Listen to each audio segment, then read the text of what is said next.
acadêmicos, professores e convidados, boa noite. Prosseguindo com as atividades do 4º ciclo de estudos jurídicos, recebemos hoje as ilustres palestrantes Maria Berenice Dias e Carmela Grini para discorrerem sobre amor legal. Esta está sendo uma semana muito especial para o curso de Direito da UNESC Xanxerê, apontado como o melhor curso de Direito do Oeste de Santa Catarina. Atingiu nota 4 no Exame Nacional de Desempenho de Estudantes, o ENAD, de 2012. Parabéns aos acadêmicos, professores e dirigentes. Esta conquista merece os nossos aplausos.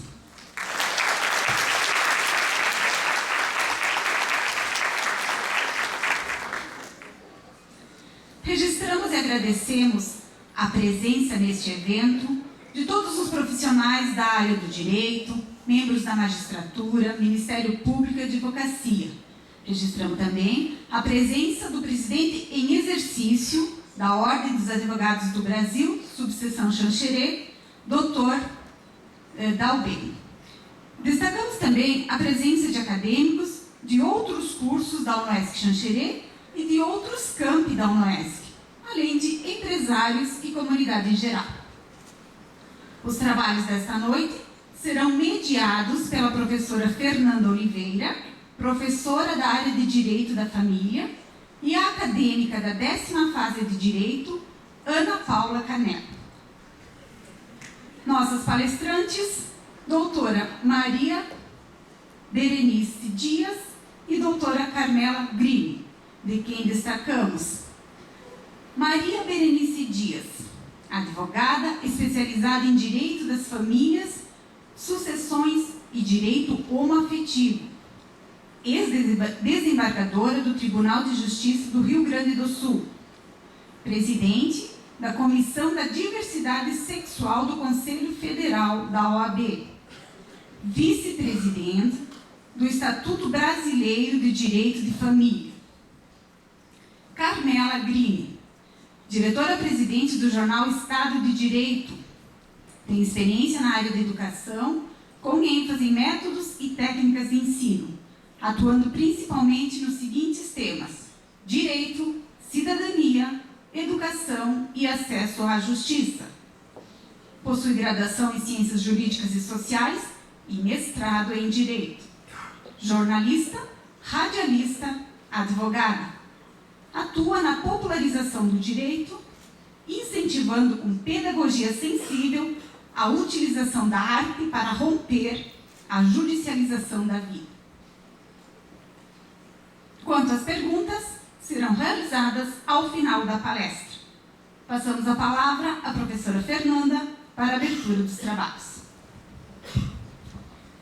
Boa noite a todos. Eu gostaria de externar aqui a minha felicidade de conseguir essas duas palestrantes. Professor Vinícius, muito obrigada. Eu tenho certeza que vocês não querem me ouvir, querem ouvir elas, então está todo mundo ansioso com a palestra. Eu vou passar a palavra direto para elas. Professoras. Boa noite a todos.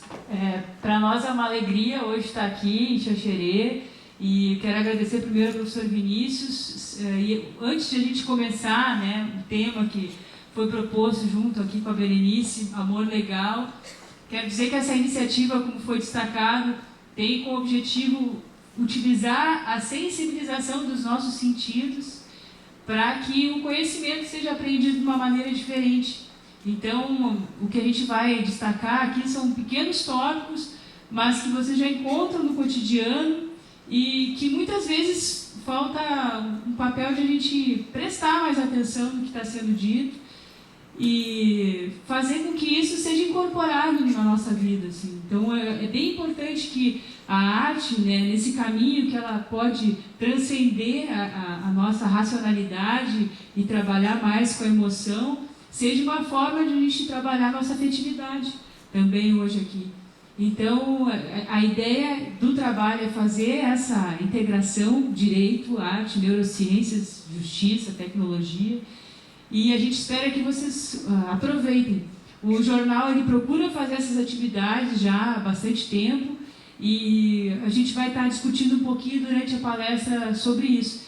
E a gente espera também que vocês abram seus corações aí para participar e cantar junto com a gente, que a gente trouxe uma surpresa. Passar para a Berenice. Obrigada. Gente, não tem nada melhor na vida do que a gente ser carregada no colo. Não, todo mundo lembra que eram momentos fantásticos. Pois é assim que eu estou me sentindo aqui. Primeiro foi o professor Vinícius. Gente, ele foi lá em Iraí. Não, lá no Rio Grande do Sul, não é? Qual é o nome da cidade aqui de perto? Tem? Irani, não é Irani, não. É Iraí. Foi lá, pegou a minha filha, que é juíza de Iraí, trouxe ela aqui, faz motivo de minha alegria. E chego aqui, bom, no caminho já me mostra uma foto da Fernanda, que virou garota propaganda da editora RT. Eu já vou mandar a foto para lá. E ao chegar, e o outro motivo de alegria, um pouco de desapontamento, é que a Sueli, nossa, ela foi incansável, gente, é uma pessoa muito, muito especial. E ela, infelizmente, não está aqui, mas também, olha, durante todo o tempo que é difícil, olha, minha vida é muito maluca, aí conseguir chegar aqui foi algo muito bom. E eu chegar aqui entusiasmada e tal, conhecer essa terra que eu não conhecia, qual não foi, assim, uma notícia de impacto? Eu vim com o propósito, assim, bom, gente, eu vou lá ver se consigo a criação de uma comissão da diversidade sexual, da Ordem dos Advogados. Vocês ouviram falar, eu sou presidente da Comissão Nacional, e ele anda o Brasil afora, plantando comissão em todos os cantos. Eu disse, não, vou ter que ir lá ver se consigo. Já tem 110 no Brasil, já temos 111. Simplesmente, hoje, Fernando chegou e me disse, já está criado. Eu adoro gente que tem esse tipo de disposição. Então, a partir de hoje, que saibam que Xanxerê tem uma comissão da diversidade sexual, da Ordem dos Advogados. Aí foi aceito com muito entusiasmo, já disse que vai ser a presidente, já está com material de campanha, e hoje nós estamos, então, colhendo as assinaturas, está passando, as meninas estão passando, porque se temos direitos conquistados pelo judiciário, essas conquistas foram obtidas através dos advogados. Foram os advogados que bateram nas portas da justiça para reconhecimento de direitos. Agora nós precisamos de uma lei. E quem tem que se movimentar para a lei são os advogados, que foi o que conseguiram os avanços que se conseguiu. Então, a ideia é colher assinaturas, apresentar por iniciativa popular esse projeto. Eu tenho certeza que vamos contar com o apoio de todos vocês nesse sentido. Mas, Carmela, vamos trabalhar? Alô. Hoje nós vamos fazer uma coisa muito diferente. Primeira vez que nós estamos fazendo, mas eu acho que nós vamos fazer uma dupla, criar uma dupla. Então, primeira vez no Brasil, acho que nós vamos rolar o mundo com isso. Vestida de noiva, o véu guirnalda, vai esmeralda, casar na igreja, Deus queira que os anjos não cantem pra ela, e lá na capela seu vigário não veja. Deus queira que à noite, na hora da festa, não venha orquestra, não venha ninguém pra ver esmeralda, de véu e grinalda, casar-se com outro que não é o seu bem, casar-se com outro que não é seu bem, casar-se com outro que não é seu bem. Bom, vocês já viram que a afinação não é o nosso forte, mas é a primeira vez que nós cantamos as duas juntas. Treinamos, mas não adiantou muito. Mas que nós queríamos com essa música assim antiga, que a Carmela, que é uma menina jovem, nem conhecia, quem cantava esse ouviu meu pai cantar, mas que retrata exatamente o modelo de família que se tinha antes. Véu, grinalda, levada pelo pai, os braços entregues para o marido, a mulher obrigatoriamente adotava o nome do marido, que ele se tornava cabeça do casal, o chefe da sociedade conjugal. E estas uniões, elas eram arranjadas, sabe? Eram muitas vezes casamentos organizados pela família, onde o sentimento, o afeto não contava.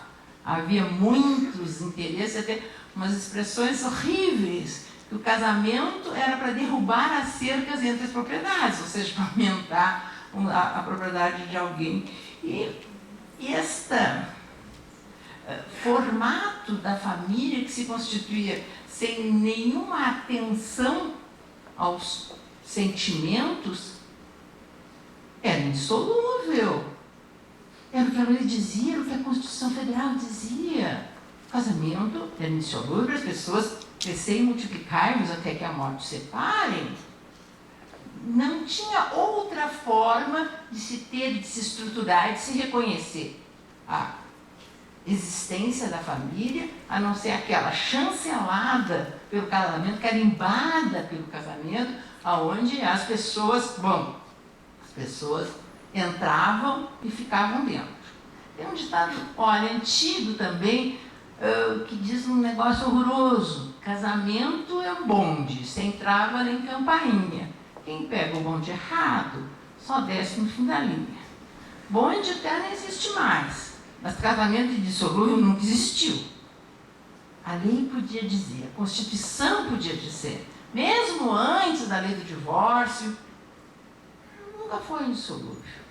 Antes tinha o desquite. Desquite significa não quites, pessoas em dívidas. Em dívidas para a sociedade. Mas o que o Estado admitia? Bom, o casamento era indissolúvel, tinha que ficar dentro, não tinha como sair, e se saísse, era desquitado. Então, para a mulher, olha, era algo tão pejorativo ser desquitado, sabe? Mulher fácil, disponível, desfrutável, não tinha ninguém, mas as pessoas não podiam buscar novos relacionamentos, não tinha como. O Estado não aceitava. As pessoas podiam viver junto algum tempo, mas isso não gerava nada. Se não tinha o papel do casamento, não era uma família. A família era só uma. E como fazer com que, as pessoas permanecessem dentro do casamento? Olha, havia toda uma postura intimidatória, ou seja, papéis muito definidos. Desde que nasce, fica aquilo ali. Antes era do nascer, agora a ecografia já permite antes. Então, se é menino, menina, ou é azul ou é cor-de-rosa. Os brinquedos, ou são carrinhos, ou são bonequinhas, ou são aviãozinhos, ou são panelinhas, sabe? Os meninos incentivados a brincarem, uma coisa extremamente lúdica, do lado de fora da casa, enfim. E meninas comportadas, quietas, puras, recatadas, sabe? Sendo adestradas, gente, para a atividade do lar. Brincar de panelinha, de ferrinho de passar. Eu queria que tivesse uma lei nesse país, sabe, que proibisse, porque eu acho que isso aqui é medir tortura, fazer meninas brincarem de ferro de passar, tanquinho, ajoelhadas. Mas que é isso, gente? Mas, com esta divisão de papéis, sabe, não sei de onde botaram na cabeça que a mulher é o sexo frágil, uma bobagem. Não sei se é porque sangra todo mês, eu não sei se quando ficar grávida precisa de algum resguardo, não sei. Mas o fato é que as mulheres acreditaram que a mulher do sexo frágil precisava de proteção, precisava de cuidado, precisava de atenção, e tinha o sexo forte. Que é o sexo forte? O homem viril, sabe? Que ocupava uma posição de destaque e que tinha poder de dentro de casa, poder de exigir comportamentos e obediência, não só dos filhos, mas também da mulher.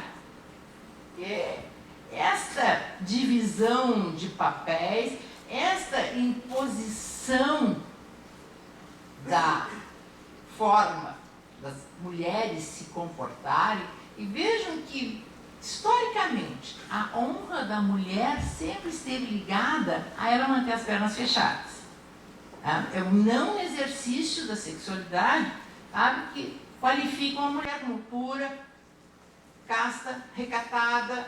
Toda a adjetivação favorável à mulher tem alguma coisa a ver com a abstinência sexual. Com o homem, não, ao contrário.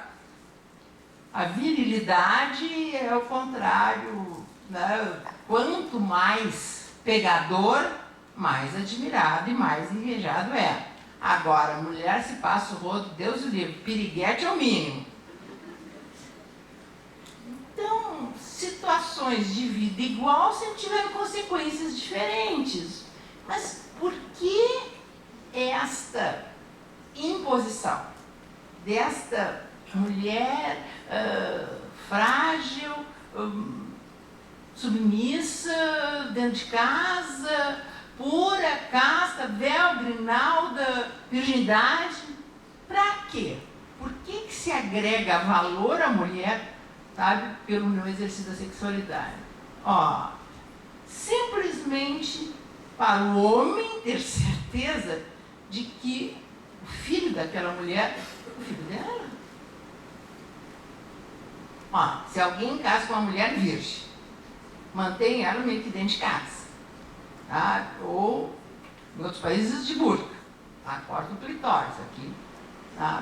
Não, ou ainda não sei, do jeito que as coisas andam, até é perigoso não dizer alguma coisa, não vai existir aqui. E não, o avanço dessas religiões fundamentalistas está quase assustador. Então, se essa mulher depois fica em casa, antigamente a mulher só podia, no máximo, ser professora primária, trabalhava meio turno, convivia só com outras mulheres, com crianças, a atividade principal não atrapalhava as funções, as suas obrigações. Mas por que tudo isso? Só para essa certeza da filiação. Quando, no fundo, e isso está na lei até hoje. Fernando, tu que é professor de direito de família, está escrito até hoje no código de uma maneira absolutamente absurda que todo filho de uma mulher casada, a lei presume que é filho do marido. Na época do DNA, gente, olha que bobagem. Faz DNA para saber se é ou não é. Não, mas a lei já disse que é. E, no fundo, o que a lei pressupõe? A lei pressupõe, a presunção não é de filiação, a presunção é de fidelidade, ou seja, mulher casada só pode dar para o marido. Então, os filhos dela só podem ser filhos do marido. E este comportamento que sempre foi exigido à mulher, sempre teve alguns exemplos. Ama?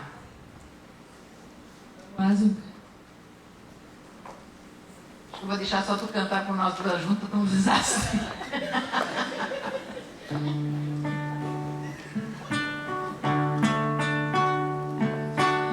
Mirem-se no exemplo daquelas mulheres de Atenas, quando a amada se perfuma, se banha com leite, suas melenas, quando fustigadas não choram, se ajoelham, pedem glória, mas duras penas. Elas não têm gosto ou vontade, têm defeito nem qualidade,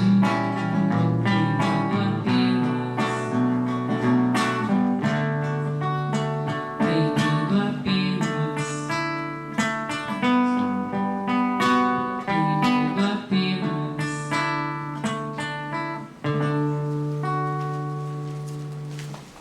Agora é tu que fala. Eu sei. Agora é a tua vez. A violência doméstica, a violência contra a mulher, ela sempre existiu, e a Lei Maria da Penha, ela veio resguardar, né, essa mulher que que já era nessa história que a Berenice colocou aqui, fruto de uma cultura, né, sexista, e que veio para garantir e mostrar e reforçar essa mudança de posição que a mulher vem tomando. Então, essa lei que foi feita com a Maria da Penha, mais do que já garantia essa questão de preservação dela, de violência, veio colocar 2 pontos que eu vim falando com a Berenice durante a viagem, que são a questão do aspecto psicológico e sexual, né? Então, como a mulher hoje, com essa lei, pode se proteger e o que está faltando dentro desse contexto da mulher que a gente vem dessa cultura, dessa dificuldade mesmo de sensibilizar as pessoas e a encorajar as mulheres a mudarem de comportamento e não acreditar que um dia ele vai melhorar, né? Ela apanha uma vez, apanha 2 vezes, e se passa 1 ano, se passam 2, ela abdica da sua vida, perde a sua liberdade, e como é que fica, né? Então, o que falta muito ainda no Brasil é políticas públicas para que assegure essa força da mulher não ter medo de enfrentar a judicialização nesse caso que é necessário. Nesse sentido, eu vim destacar 3 ações que a gente tem trabalhado, né, pelo jornal Estado de Direito, e que a Berenice, que eu digo que é a mãe do jornal, porque ela foi a primeira mulher a sair no jornal, e o jornal esse ano está completando 8 anos, que é justamente fomentar a cultura para que se mude essa perspectiva da mulher ainda não se encorajar. E essa situação, vocês nas suas regiões, assim, na família, sabem o quanto isso está próximo da gente, né? Principalmente, a gente não parava antes tanto para pensar o que é, se a violência ela tem que ser física ou ela tem que ser psicológica, né? Então, como é essa violência psicológica? Será que a gente tem refletido sobre isso, sobre a maneira como os homens, né, os parceiros, têm se posicionado em relação a isso? Então, nesse sentido, tem que se fazer cultura, né? O jornal tem procurado fazer isso pelos artigos, tem que se usar a música, seja o MPB, seja o hip hop, seja o samba, como a gente tem um livro junto, que a Berenice fez um artigo dedicado sobre o assunto, abordando a questão da Lei Maria da Penha, pela música da Alcione, que fala, né, comigo não, violão na carne, que mamãe beijou, Zé Ruela nenhum, bota a mão, se tentar me bater, vai se arrepender. Daí ela diz no final, e eu te passo a Maria da Penha. Então, quando a gente consegue fazer com que esses mecanismos de sensibilização possam afetar mais pessoas, e a gente também se permitir sair desse modo tradicional, como a gente enfrenta a realidade do conhecimento, do ensino, do modelo que ainda está em transformação diante de tanta tecnologia e de criações, a gente possibilita que novos comportamentos sejam modificados. E essa modificação em neurociências se chama homeostase sociocultural, que é a capacidade que a gente tem de transformar o nosso cérebro a partir de experiências socioculturais, né? Então, isso é muito importante. Outro projeto que a gente tem desenvolvido, não assim, é só pontualmente a Maria da Penha, mas a gente atende um público que é o cara que comete o crime mesmo, que é dentro do presídio, né? Então, o jornal, toda semana eu estou dentro do presídio central, lá de Porto Alegre, trabalho com 60 detentos dependentes químicos que estão em tratamento de dependência química. São crimes diversos, né? Os crimes que vocês possam imaginar, tem lá dentro. E eu fico com eles dentro da galeria e procuro trabalhar a questão do retorno dele para a sociedade, da dignidade.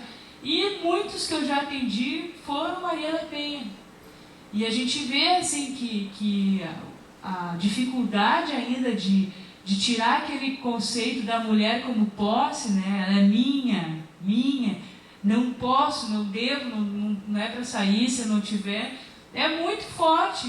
E daí isso é o mínimo, né? Se eu estou falando do mínimo e pegando a questão psicológica. Fora a questão essa que é a física, né? E isso, agora recentemente recebi notícias de uma amiga distante que estava passando uma situação dessa, né? E grávida, né? Então, assim, ela divulgou a situação que estava acontecendo com ela e é uma mulher de coragem, né? Porque hoje em dia a gente tem as varas especializadas, em Porto Alegre tem, aqui no Santa Catarina foi uma das primeiras regiões que se teve vara especializada para a questão da violência doméstica, né? A questão da Maria da Penha. E a gente vê assim como isso colaborou para que também a mulher seja resguardada, mas ainda tem uma longa jornada, porque não se atende, as varas ainda não são suficientes. Pesquisas que fizeram, até trouxe no CNJ, mostram isso, que a gente tem carência de vara especializada nas cidades onde tem mais população, e é uma maneira de a gente também atender. Mas o que acontece, né, com a vara especializada? Nós estamos trabalhando, quando trabalhamos a vara especializada, com direitos humanos não de forma preventiva. A gente está trabalhando o direito da mulher como os direitos humanos de uma forma já, né, de remédio, e às vezes nem de remédio, né? Já era tarde, né? A situação já aconteceu, o abalo psicológico, já teve um dano físico nela, a gente sabe que isso vai além. Então, o que a gente cada vez mais precisa estimular, e que ainda é assim, as pessoas, como não veem a mudança pela construção, não é construir prédios, né? A gente não consegue ver, porque está na cabeça das pessoas. Então, fazer cultura é uma coisa muito complicada, mas que é o desafio de cada um de nós que estamos aqui, né? E saber escolher aquilo que vai ouvir e vai estimular na hora de extravasar os sentimentos mesmo, né?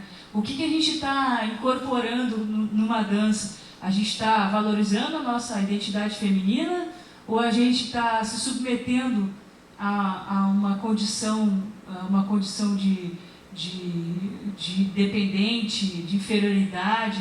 Então é muito importante que a gente consiga olhar que a cultura, ela gera transformações, e essas transformações são invisíveis. E essas transformações, se a gente não procurar trabalhar junto com práticas que a gente consiga mensurar, e principalmente dentro da universidade, vocês fazendo grupos de pesquisa, acompanhando casos de mulheres, muitas mulheres jovens, adolescentes, lá no Rio Grande do Sul, em abrigos, com 14 anos, já são mães. Será que ela sabe o que é ser mãe? Qual é a dificuldade dela já de assumir uma família, de ter um companheiro?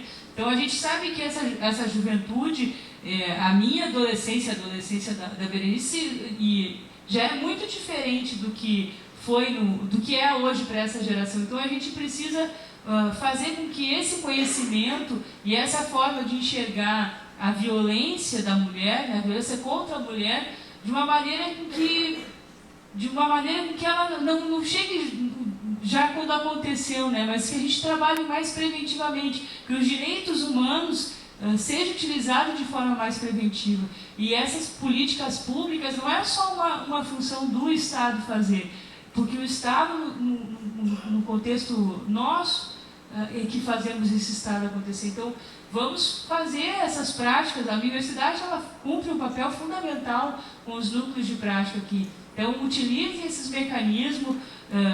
A gente está também à disposição para incentivar vocês a criarem essas práticas, estimular outras práticas, métodos de apreensão de conhecimento, para a gente se libertar dessas algemas mentais que a gente tem, que acabam nos mostrando que, se não é o quadradinho, eu não vou me dispor a fazer. Se eu não estou falando o número da lei, é porque eu não sei. Mas será que é isso que vai me garantir a minha aproximação com o outro? O laço social que a gente tem que ter, que a gente tem que desenvolver, que a gente tem que sensibilizar. Então, a violência, ela está aí, né? Está na televisão, está dentro da nossa casa, e a mulher está na música, está na novela, né? Então a gente precisa nos orientar e escolher melhor para poder melhorar até para as gerações que estão vindo. E eu já falei demais, a Berenice também tem umas considerações aí. Pois é, diante deste quadro, desta mudança de comportamento, desses avanços que estão acontecendo, o da Lei Maria da Penha, eu acho que foi uma revolução, né, em termos de visibilidade da mulher enquanto mulher. Mas onde é que isso vai nos levar? Porque as pessoas seguidas me perguntam, imprensa, assim, olha, os números da violência e tal, estão aumentando, não estão aumentando. Tem aumentado o empoderamento das mulheres para elas, assumirem, terem coragem de denunciar o seu agressor e um pouco de confiança de que alguma coisa vai ser feita, que ela vai sair daquela situação de violência e poder, enfim, ter a sua própria identidade. Porque o que leva a este sentido de propriedade, de mais-valia do homem com relação à mulher, que o torna um verdadeiro objeto. Eu até estava lendo um livro que eu achei fantástico, de uma americana, que ela, com ela dentro da bolsa, que ela mostra que perspectiva se tem. Quando é que este papéis definidos, esse desequilíbrio que existe, vai mudar? Ela diz que já começou uma revolução inexorável. Quase um movimento que não se começou a perceber e que está tomando de assalto essas relações. Sabe quem é que está mudando isso? São vocês. São vocês que cada vez mais ocupam os mais espaços. E ela traz como exemplo exatamente os espaços do mundo acadêmico. Se nós olharmos aqui, e não é só aqui, em qualquer parte do Brasil, o número de plateias são mais femininas. Tenho certeza que a experiência, quer do professor Vinícius, quer do professor Fernanda, também tem este olhar da efetividade das mulheres, que vem cada vez com mais afinco, sendo mais atentas, mais perceptivas, não sei se sempre foram mais cobradas, mas elas estão assumindo novos postos, estão se qualificando melhor. Cursos de pós-graduação, curso de mestrado, curso de qualificação, dentro da atividade profissional, de consequência, elas estão ocupando novas instâncias de poder. Começaram a assumir no mundo público algumas posições, inclusive superiores ao homem. E isso inverte na relação do mundo privado, as relações privadas dentro de casa, porque as mulheres estão se tornando, o homem deixou de ser o provedor principal ou provedor exclusivo das famílias. As mulheres agora também participam disso. A realidade que ela traz dos Estados Unidos é de que 40% das famílias dos Estados Unidos, as mulheres ganham mais do que os homens. E ela acha que esse número vai continuar se desenvolvendo e que esta situação vai mudar essa relação de poder. Olha, eu achei que fantástico, sabe, uma luz na frente do túnel, eu disse, meu Deus, quando nós vamos ter que batalhar por isso.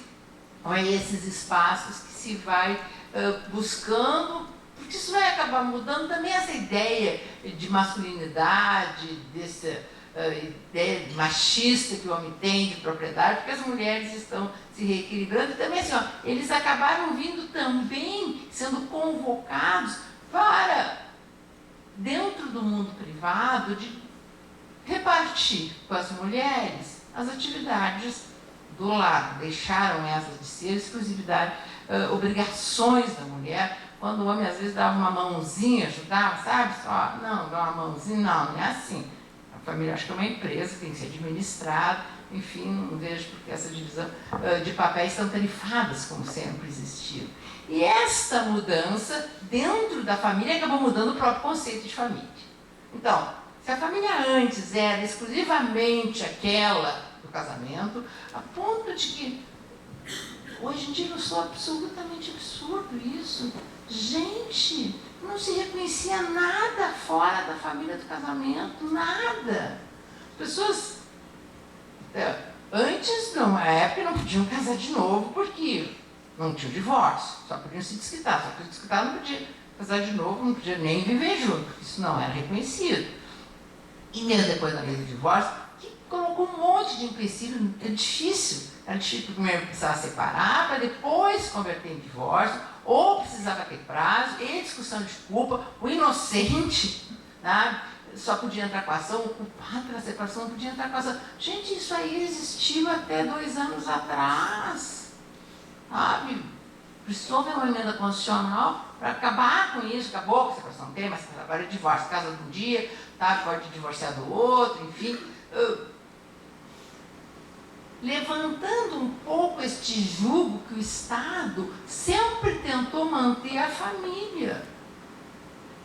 Por que este interesse? Porque está quase não sei se uma organização da sociedade e que as pessoas ficam dentro das famílias, o mundo público era dominado pelo homem, a quem era delegado também esses poderes com relação à família, e lá dentro era ele que mandava, e isso precisava se manter dentro do casamento. Parece assim, o fim de um casamento desestruturar essa, parece que organização da sociedade, sendo que a Constituição fala que a família é a base da sociedade, e impõe todos os encargos decorrentes ali com relação a crianças, que não tem segmento mais tutelado na Constituição Federal do que crianças e adolescentes, tem todos os direitos possíveis e imagináveis, está lá no artigo 227. Só que impõe a família, a sociedade, finalmente é o Estado, a obrigação de assegurar todos esses direitos. Então parece que a família tinha que ter qual família, que era a família do casamento. Não tinha nada. O tal dos concubinatos não eram nada, gente. Eu não sei até onde a justiça podia ser tão caolha e dizer que o que tinha fora do selo, do papel, da assinatura do casamento não era uma família. E olha, vai lá, as testemunhas e tal. Olha, vivemos juntos, acharam meus vizinhos. Acharam que era casado, tinha não sei quantos filhos. Não, nunca pensei que não fosse casado. Ele até bate nela. Como é que ele foi casado? O marido que faz isso e tal. Não. Durante 70 anos, olha, nem a justiça conseguiram reconhecer que essas famílias formadas fora do modelo do casamento, que chamavam de uma maneira um pouco pejorativa de concubinato, e que a Constituição veio e chamou de união estável, não existiu. O que era? Família? Não, família não. O que é? Pois é. Não, mas vivem juntos, estão lá juntos. Com alguma finalidade. Não, então é uma sociedade de fato. Não está ali no direito de família. Está lá no direito das obrigações. Bom, se é uma sociedade, são sócios. Quando termina a sociedade, tem que dividir os lucros, ou seja, o patrimônio é amealhado por esses sócios. Mas precisa ver a prova da participação de cada um. E como que a mulher, que historicamente ficava em casa, cuidando de filho, no tanque, cozinhando e tal, e essas atividades nunca tiveram valor, porque elas eram lúdicas, elas começaram lá com as panelinhas e com as bonequinhas, então o patrimônio sempre esteve na mão do homem, sempre estava ele o titular, a mulher tinha como provar que ajudou e quanto ajudou, estava fazendo economia e tal. Todo o patrimônio sempre ficou com o homem. Então, quando se separava, se ela não tinha como provar no auxílio para constituir o patrimônio, não ficava nada. Alimentos, não. Como alimentos? Isso não é uma família? Não, alimentos é só dentro do casamento. Não, mas e se morre? Eles não são sócios? Não, se é sócio não é herdeiro. Nunca ganharam nada. durante 70 anos a justiça fez legiões de mulheres famintas, sem que ninguém achasse que estava mal. Precisou todo um movimento, algo que vem crescendo e que se buscou e que se chegou até a Constituição Federal, que esgarçou o conceito de família. Não dá mais para falar família, nós temos que falar famílias. Eu já vinha dizendo para o professor Vinícius, vamos trocar o nome da disciplina, não é direito de família, Fernanda, é direito das famílias. Família não é mais uma só, está na Constituição Federal. Família é a do casamento, mas também família é união estável. Também família dos pais com seus filhos, chamados de família monoparental. O que a Constituição Federal viu? A Constituição Federal viu o afeto, emprestou consequências jurídicas ao relacionamento. O que é uma convivência pública, contínua, duradoura? Isso não é um vínculo da afetividade. Que foi este vínculo, dessa estrutura da afetividade, que levou o IBDFAM, o Instituto Brasileiro de Direito de Família, do que eu sou uma das fundadoras, sou vice-presidente eterno, desde que abriu eu sou vice-presidente, o Rodrigo é o presidente, mas temos mais de 7 mil sócios, até vamos fazer um evento lindo em Araxá, no interior de Minas, e os cartazes estão ficando, os folders para vocês. Ia ser uma delícia, Fernando, por favor, de nós irmos lá, a faculdade vai te encaminhar para lá, porque tem que representar e tal. E construímos um novo conceito de família. Um novo conceito de família com base na afetividade. O que é família? Família é uma relação íntima de afeto, está escrito até na Lei Maria da Penha. O que se percebe, o que se reconhece, o que se começou a identificar para poder reconhecer como família? Isso, as famílias constituídas pelo laço da afetividade. Por quê? Amar alguém só pode fazer bem.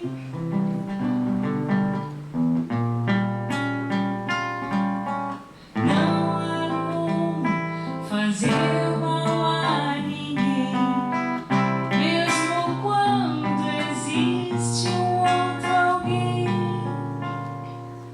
Mesmo quando isso não convém, amar alguém e outro alguém também é coisa que acontece sem razão, embora eu sou uma causa de divisão.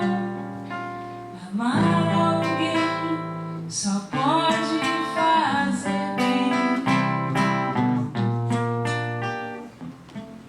Pois é, porque, então tá, família era o homem mais alto, a mulher mais baixa, ele mais culto, a mulher mais burra, ele ganhando mais, ela ganhando menos, sempre mais lá do homem. E, então não é mais só do casamento. Então, união estável também é uma família. Bom, aí chega. Só isso. Vocês nunca ouviram falar da tal da teúda e manteuda? Sabe? É muito dito, mas o que significa? Uma realidade existia antes, e que pode não ter mais esse nome, mas que ela existe. E esta, olha, é uma admirável, entre aspas, capacidade masculina. Só homem consegue essa façanha. Gente, ter duas mulheres ao mesmo tempo, não sei se, para mim, eu acho que o negócio deve dar tanto trabalho, não sei como é que o homem consegue. Mulher não tem essa competência toda, não. Não conheço nenhuma mulher que consiga, assim, ser, sabe, dois ao mesmo tempo, sem um saber do outro, mesmo sabendo, filho do lado. Não, mulher no máximo tem amante, básica, assim, uma coisinha, né, bate, muitas vezes quer se vingar do marido, mas a família, duas, assim, não tem, mas homem tem, ou nunca ninguém ouviu falar de fulano e tal. Uma aqui, outra lá, uma na cidade, outra no campo, uma na cidade, outra no outro, filhos com uma, filho com outra, e que se vocês leram jornais de ontem, saiu todo do STJ ia julgar, sabe, pela primeira vez, uma relação, que um homem manteve uma mulher por 30 anos, e se separaram, e ela veio pedir alimentos, e ela disse, não, mas se a mulher disser que não sabia que o safado era casado, porque ele também não conta no começo, não. Primeiro, né? Não, fica quieto, depois diz que é mal casado, que vai separar, mas que tem que esperar isso crescer, mas não, que relação só com ela, porque a outra não faz nada, não, dorme em quarto separado e tal, não tem que esperar, né? Não, mas a mulher está doente, não, agora tem que esperar os filhos se formar, não, agora os filhos tem que casar, e, né? Então, assim, se a mulher diz que sabia, qual é a resposta da justiça? Bem, que mandou te meter com um casado, não dá nada. É um nome horrível. Concubinato, adulterino, não sei o que de má fé. Não, tem um. Impuro, Agora, se ela, ou por ingenuidade, ou até por ser meio viva, ou bem orientada para julgar, não sei, diz, não sabia, pobrezinha de mim, não, então, a pobre, né? Então, como não sabia, entendeu? Tanto que eles, sabe, filho, teve um julgamento no Supremo, gente, ele tinha 11 filhos com a outra, e com a uma tinha 9.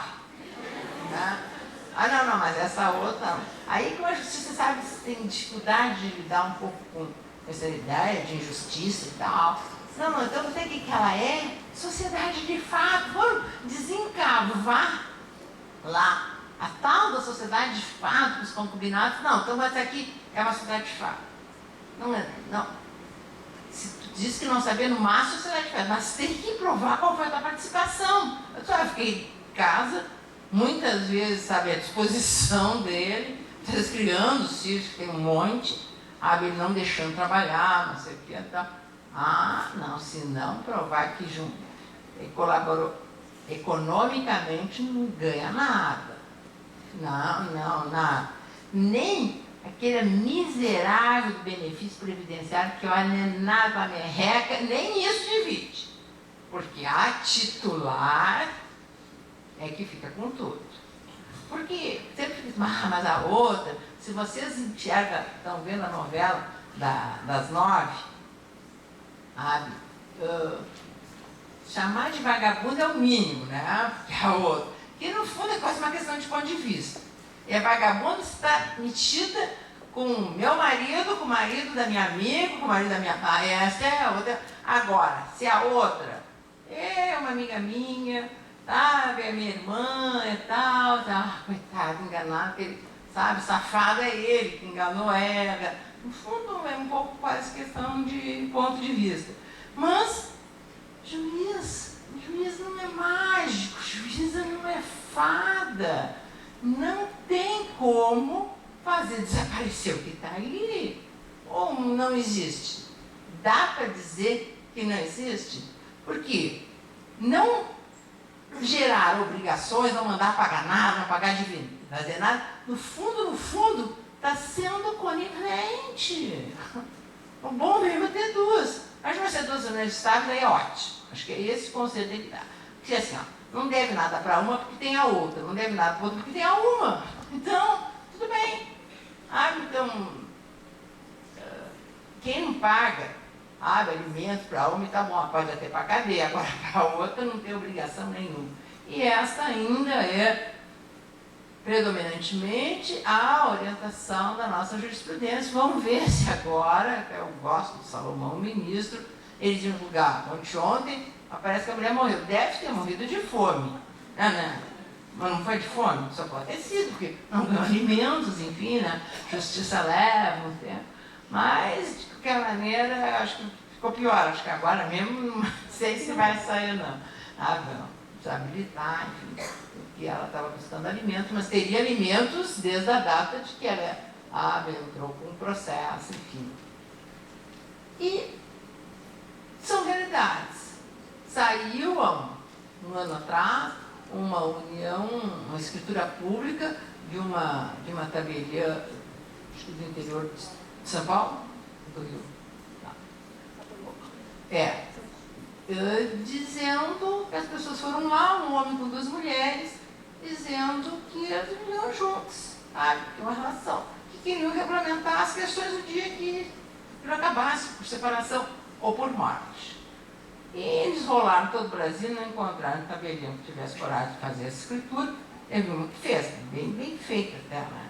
Bem feitinho, bem escrito e tal, com todos os detalhes. Foi um escândalo, gente, vocês não sabem. Olha, eu sempre atendo uma demanda grande, assim, de mídia e tal, entrevista e tal.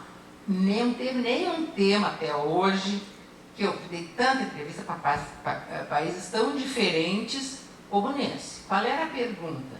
É verdade que agora no Brasil está admitida a poligamia? Assim, para a França, para não sei o que, para a Inglaterra, Estados Unidos, tá? Foi um escândalo, como se... Então, olha, se é em outra cidade, parece que pode. Será que se é no outro bairro? E se for em outra rua? Agora, na mesma casa? Aí não. Na mesma cama? Não.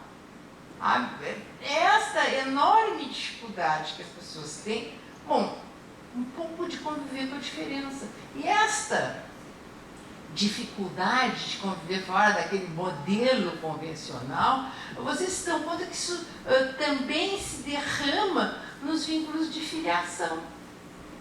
Por quê? Parece que as pessoas têm que ter assim, um pai e uma mãe. Só que ninguém pode ter mais um pai, mais uma mãe, principalmente em face dessas modernas técnicas de reprodução assistida, que uma criança pode ter, eu já fiz as contas, 5. Quem quer ter o filho, quem dá o material genético masculino, feminino, quem gesta, quem leva a gestação a termo, quem assume que quis aquele filho. Será que não se pode falar, e essa é uma novidade, saiu também isso no jornal, acho que de hoje, uma decisão do juiz reconhecendo que não, essa criança tem 2 mães. Porque tinha mãe biológica, enfim, e depois começou a conviver com a madrasta, que não é horroroso, mas acabou, isto tem acontecido com alguma frequência pequena, mas já tem, reconhecendo que as pessoas podem ter mais de um pai ou podem ter mais de uma mãe. Esta nova conformação, e eu, por óbvio que não posso deixar de falar aqui, porque que é o arco-íris está aqui, está nas cadeiras também, quem me conhece sabe dessa minha quase calvária, faz acho que 12 anos, os meus filhos sempre, né, Denise, suportaram esse meu comprometimento como magistrada que fui durante 35 anos.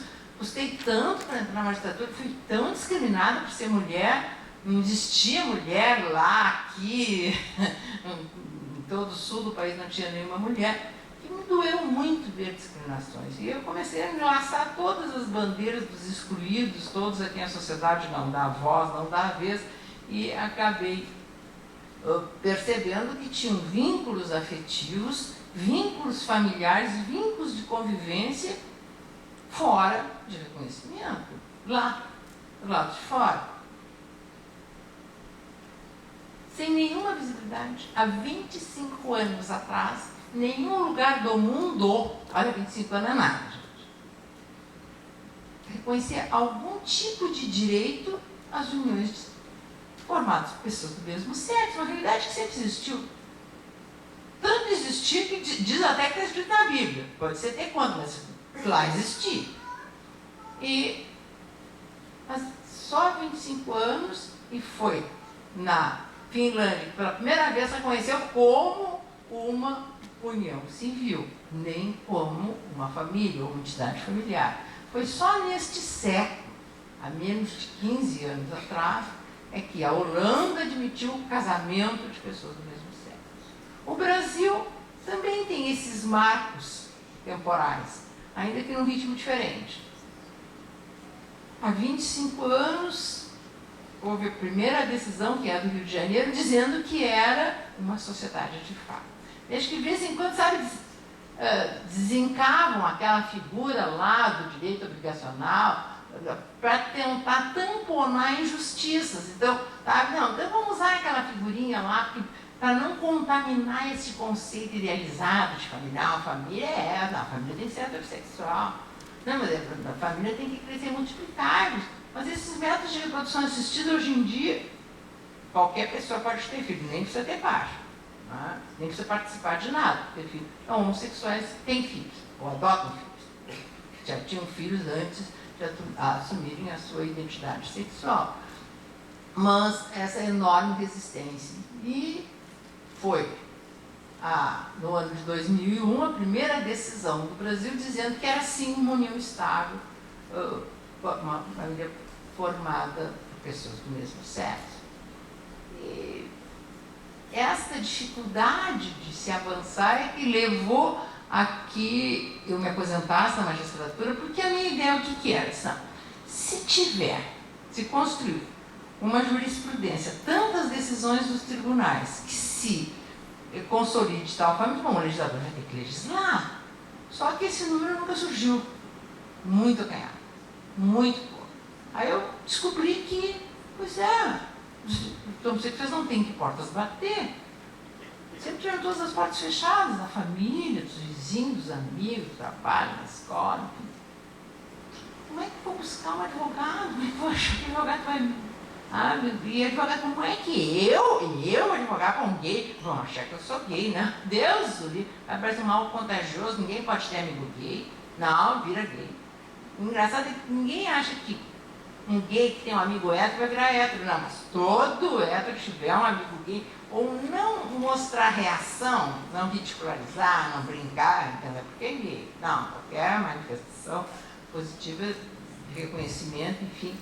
Aí eu disse, não, então tá mal, então não tem ações na justiça porque ninguém entra, não vai atrás de advogado, porque não tem advogado. Aí foi que eu resolvi me aposentar, abri o primeiro escritório do Brasil, botou na placa lá, direito homoafetivo, disseram horrores de mim. Imagina que meu escritório é da cor do arco-íris, para fazer casamento, se alguém entrasse lá para largar um papel, ia sair casado com uma pessoa do mesmo sexo, enfim. Olha, fizeram todas. Mas e comecei esse movimento para criar comissões da diversidade sexual e a juntar jurisprudência às decisões desse Brasil. E eu sempre disse, olha, o dia que eu tiver 1000 decisões, falar para o Supremo, dizer que a justiça não é cega, enfim. E casualmente foi o que aconteceu. E no ano de 2011, teve aquele julgamento tão festejado, onde o Supremo disse que as uniões de pessoas do mesmo sexo são, sim, uma entidade familiar, sim, uma união estável. Se a Constituição Federal diz que a união estável deve ali favorecer a transformação em casamento, menos então as uniões estáveis homossexuais podem ser convertidas em casamento. 20 dias depois dessa decisão do Supremo, consegui já em Brasília uma decisão nesse sentido. Até que agora, em maio desse ano, o Conselho Nacional de Justiça baixou uma resolução, sabe, obrigando as autoridades competentes, tá ali, então aí entra juiz, entra tabelião, entra todo mundo, o pessoal do registro civil, enfim, acho que até entra o Ministério Público, eles não estão achando que estão dentro, mas estariam, não pode se negar a formalizar, que é a união estável, que é a conversão da união em casamento, e que é o casamento de pessoas do mesmo sexo. Mas enquanto a lei enquanto só estamos na base da jurisprudência e não temos lei, não se consegue trazer efetividade. Esse tempo não tem efetividade. E outra coisa é a homofobia. Gente, a cada 26 horas se mata no Brasil uma pessoa por sua orientação sexual. Isso é ausência de cidadania. Porque todos nós estamos refém disso. Experimenta dar um abraço na rua em alguém, amigo, parente, irmã. Corre o risco de morrer, como já aconteceu. Você sabe disso, que é amplamente. Então, a ideia do Estatuto é exatamente essa, se ter uma legislação que assegure todos os direitos que até hoje já vêm sendo reconhecidos pela Justiça e que nós estamos encaminhando por iniciativa popular Porque assim, ó, por mais piegas que se possa parecer, o que as pessoas na vida têm e buscam e querem é o direito à felicidade. É só isso. Todo mundo quer ser feliz. Do jeito que quer, o jeito que pode, porque afinal de contas, viver e não ter a vergonha de ser feliz. Encarar e cantar a beleza de ser um eterno aprendiz. Eu sei que a vida devia ser bem melhor e será, mas isso não impede que eu repita. É bonita e é bonita. Agora você tem que viver e não ter a vergonha de ser feliz. Cantar e cantar e cantar a beleza de ser um eterno aprendiz. Eu sei que a vida devia ser bem melhor e será, mas isso não impede que eu repita. É bonita e é bonita. Agora vamos com as perguntas? Não, agora vamos fazer as perguntas. Falava com vocês. Então, pessoal, eu fico até um pouco bastante acanhada de falar depois dessas palavras. Só veio a confirmar o que eu havia dito para o professor Vinícius quando ele me perguntou quem trazer da área. E eu dei um chute, né? Falei, a Maria Berenice, a Bere, né? Vamos trazer a Bere. E deu muito certo. A gente queria agradecer do fundo do coração, em nome da universidade, em nome do curso de Direito. E nem tenho muitas palavras para dizer, porque vocês já disseram tudo o que eu falo em sala de aula para os meus alunos de Direito das Famílias, inclusive isso eu falo. E só veio a confirmar mesmo a paixão que a gente sente pelo direito de família e que é aquela história de saber que está se fazendo a coisa certa. Muito obrigada para vocês mesmo. Perguntas, pessoal? Eu não sei como é que ficou combinado de fazer. Pode ser informal? Então está aberto para perguntas. Ana. Vai. Berê, eu amo você. Graças a você, eu estou ainda no direito. Tá? A pergunta que eu tenho que te fazer, eu não posso ter oportunidade, porque é o meu TCC.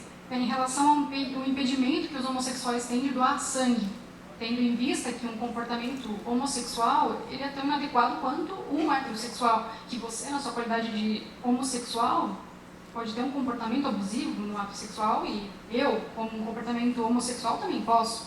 Eu quero saber se isso é legal, até porque no Estatuto da Diversidade, no artigo 50, vocês também falam isso em relação a não levar a orientação sexual como um critério para a doação de sangue.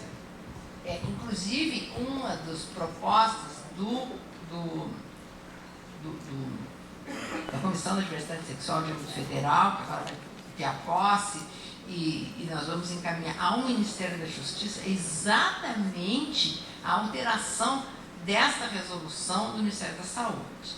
Gente, parece assim, foi uma grande evolução, porque antes assim, homossexuais não podem doar sangue. Aí foi toda uma repercussão. Então, assim, ó, agora está na seguinte forma, né? Não pode doar sangue homens que fazem sexo com homens nos últimos 12 meses. Então lésbicas podem doar sangue. Homens que fazem sexo com homens, que expressão é essa? Diz, não, é porque tem homem que faz sexo com homem que acha que não é homossexual, enfim. Eu disse, não, mas qual é bem isso, qual é o critério, o porquê que as pessoas não podem doar sangue? Será que, e a explicação até que me deram, disse, não, é que a relação sexual anal é a que mais expõe a pessoa a algum tipo de risco, então ela poderia contrair alguma doença, enfim, para poder, não poderia então doar sangue, há critérios dizendo, bom, então não é o fato de homens fazer sexo com homens, é o fato de manter relações sexuais anais. Isso não são só homens que mantêm. Então a pergunta que se é que fazer, eu até concordo, bom, se pessoas que fazem sexo anal não podem doar sangue, tudo bem. Se está cientificamente comprovado, tá bem, mas vamos fazer a pergunta certa. Não é só homens que fazem sexo com homens, tem que perguntar para homens e mulheres, porque as mulheres também fazem sexo anal, se fazem esse tipo de atitude sexual. É esta proposta que vai ser levada pelo Conselho Federal da Ordem dos Advogados para o Ministério da Saúde agora, no mês que vem, quando se vai para lá, para mudar essa resolução. E olha que explicação imbecil que me deram. Mas imagina, mas nós vamos perguntar lá no posto de saúde, vamos perguntar isso para as mulheres, vamos perguntar para os homens, por que não vamos perguntar para as mulheres? Pergunta para os homens se faz sexo homem, pergunta para todo mundo, sabe se faz sexo anal ou não. Mas pelo jeito é essa dificuldade que levaria a isso. Tenho uma leve desconfiança que aqui tem uma pergunta de uma orientanda minha. Então, aqui. Boa noite, sou estudante de Direito e irei fazer meu TCC no tema a possibilidade da restituição do poder familiar após a destituição e da sentença transitada em julgado. A pergunta que faço: questionar esse tema é ir de encontro a tudo que está se propondo na adoção? Além disso, gostaria de saber qual é o seu posicionamento a respeito desse tema, sendo que essa pergunta está contextualizada da seguinte situação. A criança está na condição de inadotável e se encontra em instituição, abrigo.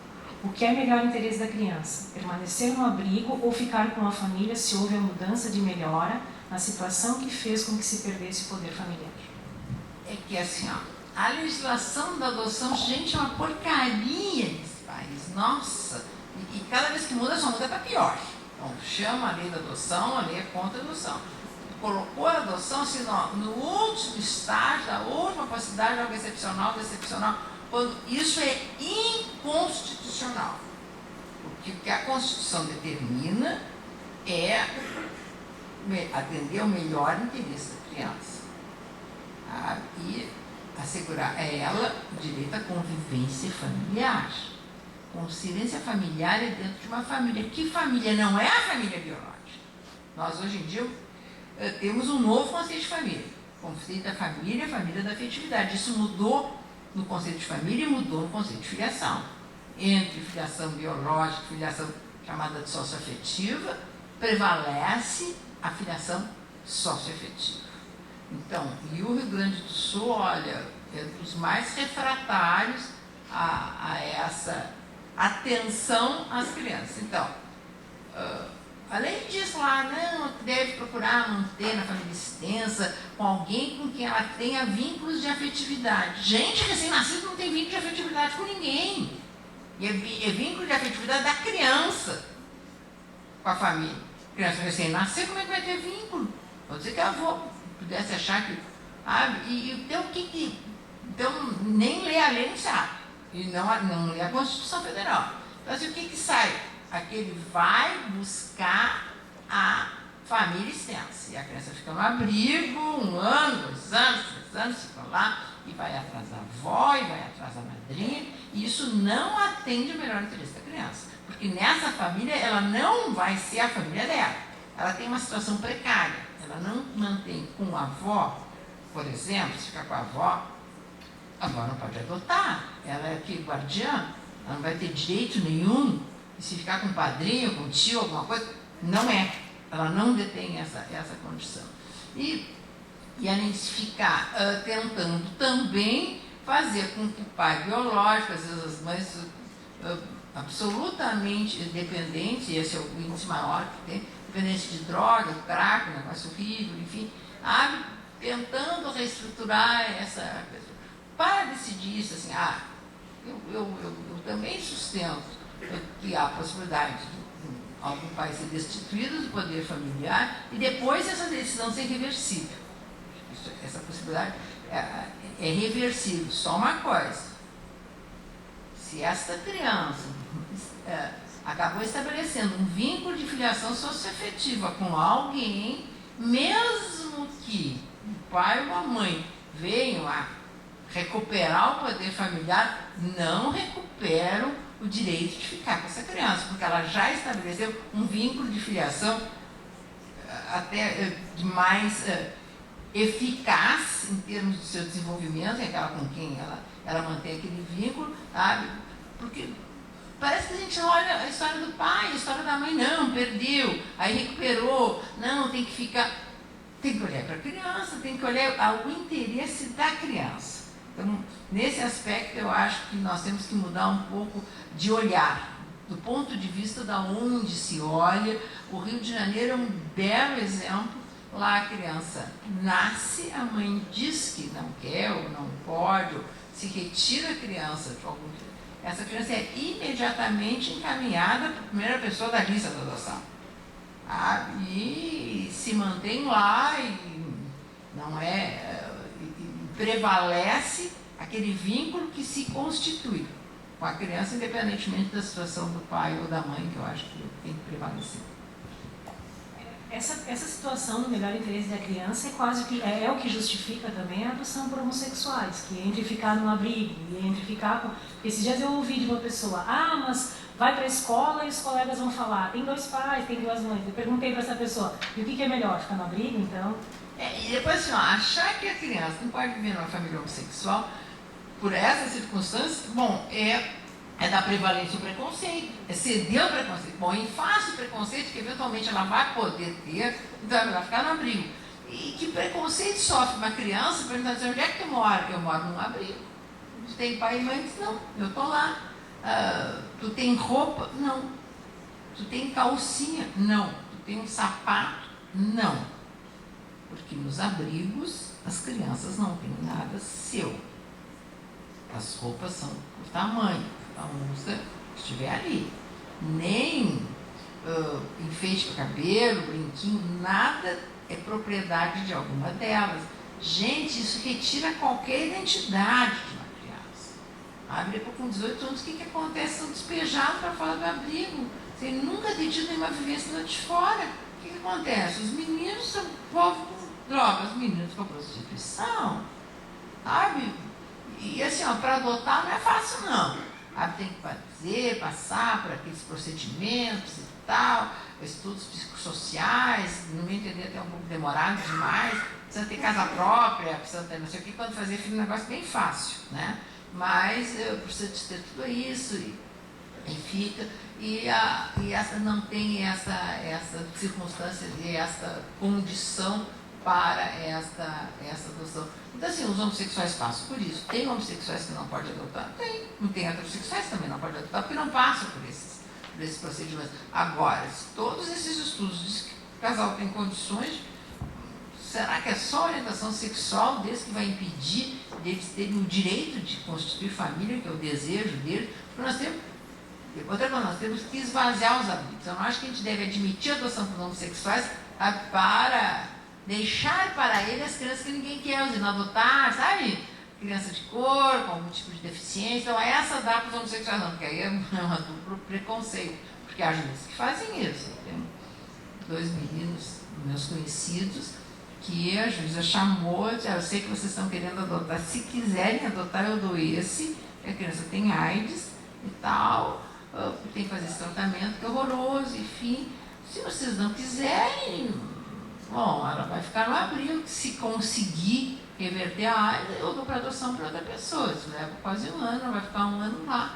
Agora, se quiser, e não é o primeiro caso que eu vejo, não. Há crianças especiais, o pessoal chama os homossexuais, que eles não têm preconceito para adotar. Eles são alvo de tanto preconceito, como ficar na cara que não é filho deles, porque normalmente o que as pessoas querem? Querem adotar alguém que esteja em imagem e semelhança, para ninguém saber que a família, sabe aquela família falhou, que não pode ter filho, não cumpriu aquele do crescer multiplicados? Sabe? Que houve? Que problema? Não, tem filho e tal. Não, ela sempre foi, os coitados, sempre foi algo assim com muito silêncio, muita mentira, para você contar que era adotado, a mulher chegava a botar a barriga de travesseiro, tal, fica aquela situação. Bom, os homossexuais é óbvio que não é filho dele, então precisa ter a mesma cara, precisa ter a mesma cor, né? A menor dificuldade às vezes das pessoas. Então acabam sendo essas crianças que sobram nos abrigos que ninguém quer. A pergunta: em se tratando de direitos fundamentais, qual a sua opinião a respeito de liberdade sexual frente à liberdade religiosa? Não tem nada a ver uma coisa com a outra. Em primeiro lugar, porque nós vivemos num país laico. E em segundo lugar, Cada religião tem o direito de ter as suas regras e as suas normas que quiser. O Estado até não interfere. Se vocês se dão conta, no Brasil o divórcio é permitido e o casamento de novo é. Para a Igreja Católica não casa divorciados. A Igreja Católica, por exemplo, também não casa pessoas que não tenham capacidade de manter relações sexuais. Não casa. E o Estado também se respeita aquilo. Então, a liberdade religiosa se respeita, está lá. Se alguma religião achar que apenas o homossexual não merece estar dentro daquela religião, também não precisa ter. Eu acho que sim, são muito separados, que não pode um influenciar o outro, e esse temor, então se entrar uma lei proibindo a homofobia, então os pastores não vão poder, dentro das suas igrejas, falar mal dos gays, não vão poder falar mal, porque eles não podem falar mal de negro, porque eles vão ser processados. Para mim não pode falar mal de gay. Se vocês não quiserem casar gay ou não quiserem gay dentro da igreja deles, tudo bem. Vocês têm a liberdade de escolher esse, mas depois todos os argumentos até hoje que se ouviu contra o reconhecimento de direitos dos homossexuais, eles são só de ordem religiosa, vamos tirar a religião de fora, vamos, o que sobra? Só sobra preconceito. Então nós temos que assim, não mascarar em termos de respeito à religião, desrespeito a algum tipo de cidadão.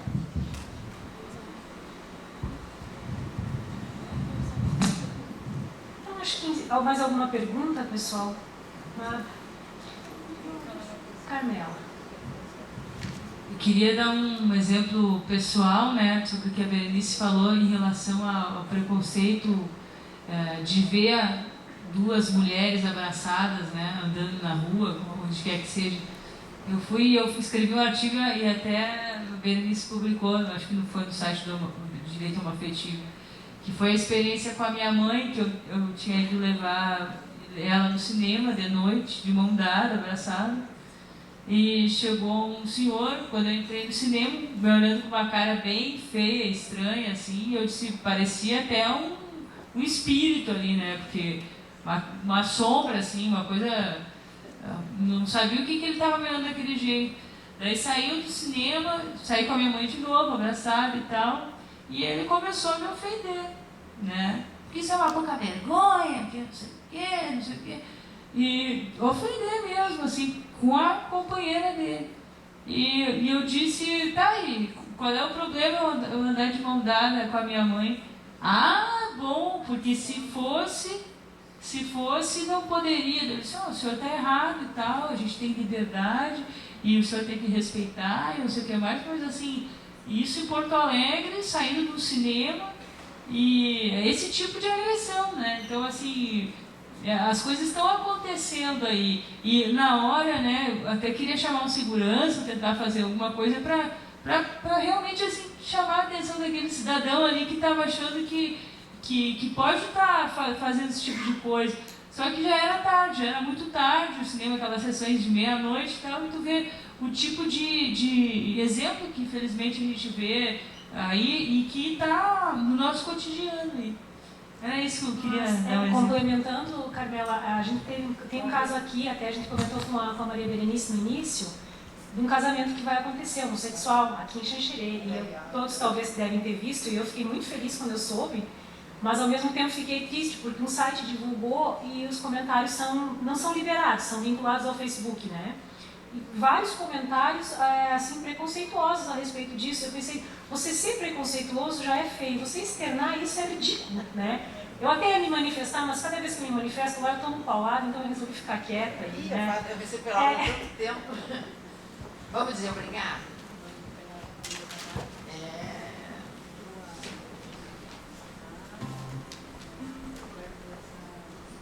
Hoje nós queremos dizer algo,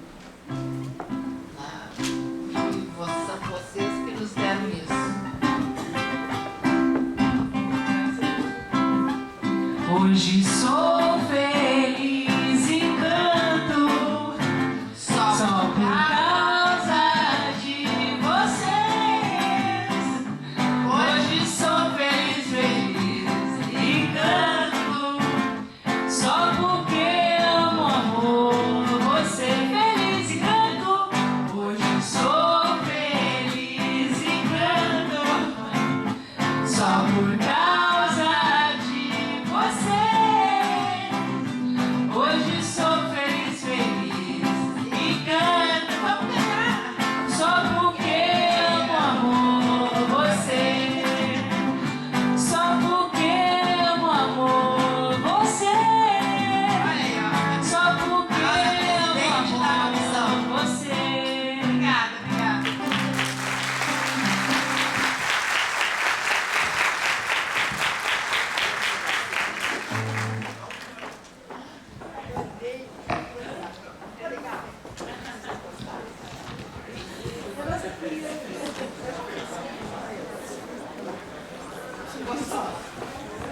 Isso aqui para minha dieta é um horror.